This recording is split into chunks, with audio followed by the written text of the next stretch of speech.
Have you ever locked eyes with a married woman and felt something unspoken, not seduction, not innocence, but a quiet storm of truth, a whisper of longing hidden behind a polite smile, a glance that says more than any vow ever could?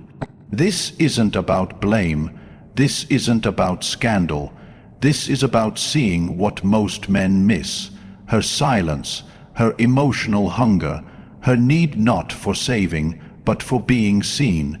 What if everything you thought you understood about love, marriage, and desire was only the surface? And what if the wisdom of Marcus Aurelius, his calm, his clarity, could help you pierce that surface? This video isn't for the blind. It's for the man who wants to see.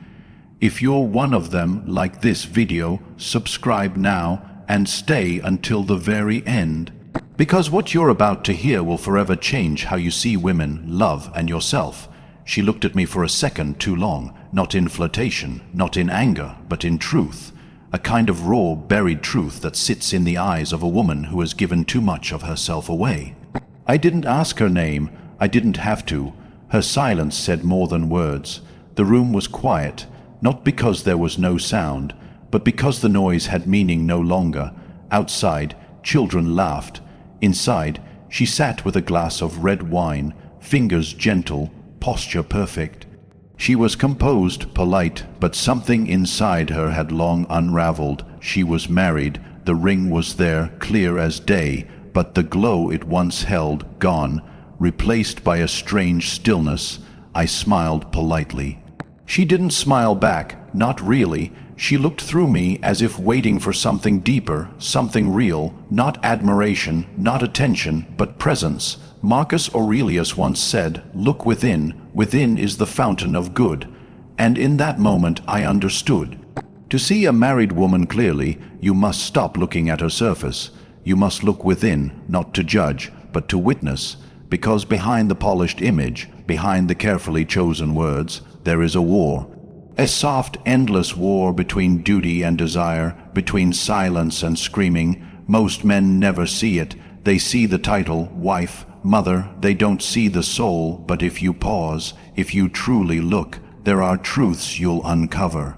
She's not a puzzle to solve. She's a mirror. And if you dare to look into it, you'll not only see her, you'll see yourself. Most married women aren't chasing pleasure. They're starving for presence. They don't want your body. They want your stillness, your attention, your calm, because the truth is brutal. Most marriages are full of noise and empty of meaning, full of gestures but devoid of sight. And that's where her pain begins. Marcus said, "The soul becomes dyed with the color of its thoughts." And what color does her soul wear now? Fear, loneliness, resignation. From a young age, she was told a story, that love would be her salvation, that a wedding ring would quiet the ache in her chest, that children, a house, and a man would complete her. But no one told her what happens when the man stops listening. The children grow indifferent, and the house feels more like a cage than a home. So she paints on her smile. She folds the laundry, she answers politely, but inside there is hunger for depth, for freedom, for herself. And when you speak to her, really speak, you feel the weight of her silence pressing back. She doesn't flirt, she evaluates, she doesn't ask questions. She waits for answers you won't say aloud. She's not testing you to manipulate. She's testing to see if you can hold her truth, not fix it. Not argue with it, just hold it, just see her. Marcus said, waste no more time arguing what a good man should be one. And yet most men argue, they defend themselves, they try to save her, but she doesn't want saving. She wants to be witnessed, because long before she ever considered infidelity, her mind had already wandered, not toward another man, but toward herself, toward the woman she once was, before the role. Before the routines, before she became invisible.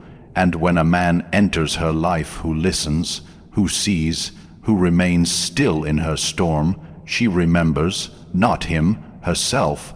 That is why most married women cheat.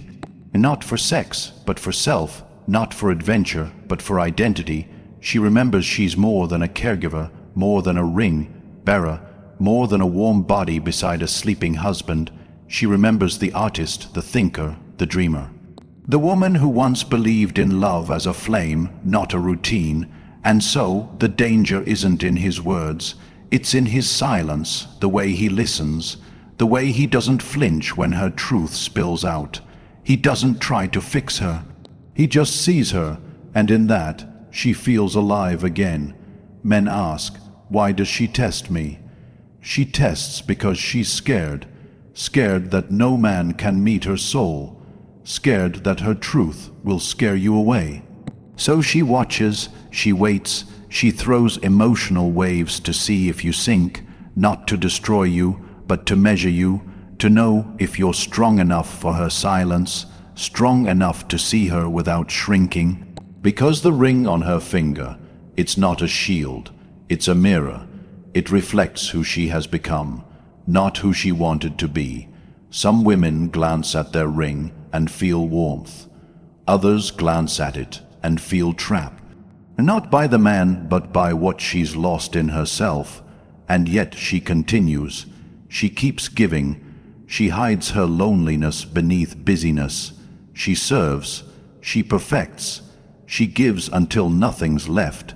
Because society told her, good women give.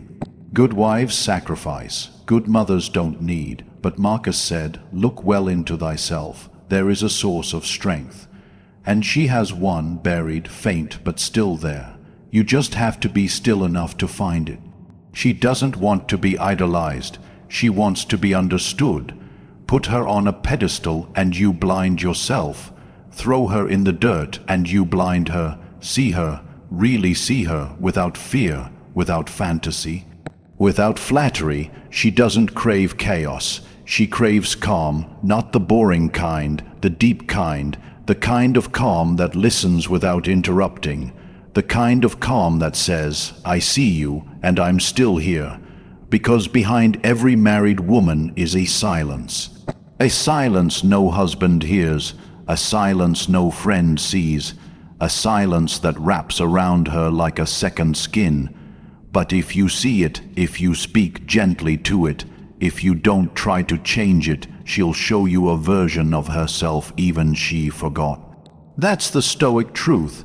You don't have to seduce her. You have to understand her. You don't have to chase her. You have to hear her. You don't have to impress her. You have to be still, presence. That's what she's starving for. Not pleasure, not performance, presence. And when she feels it, she softens. Not because you conquered her, but because you didn't try to. She let her guard down because you had none. That is love. That is self. Mastery. That is truth, not found in arguments, but in observation. Not found in control, but in calm. So what now? Do you judge her? Blame her? No. The Stoic way is not to condemn. It is to see, and in seeing, to understand. She isn't broken, she is becoming, and in witnessing her, you begin to become too, not a savior, not a fool, a man, a real man, unshaken, grounded, clear. That's what she needs, that's what she remembers. That's what changes everything. So the next time you lock eyes with a married woman, don't look away. Don't assume, don't label, see, witness. Honor the truth behind her silence, and in doing so, you may finally see your own. If what you heard today stirred something inside you, don't let it fade. Truth only grows when you feed it. So like this video, subscribe for more real, raw Stoic insights into love, marriage, truth, and emotional mastery. And share this with someone who needs to hear it, because what we talked about isn't just about women. It's about awakening the part of you that sees clearly, moves wisely, and lives with purpose. Until next time, walk with presence. Love with truth. Live with calm.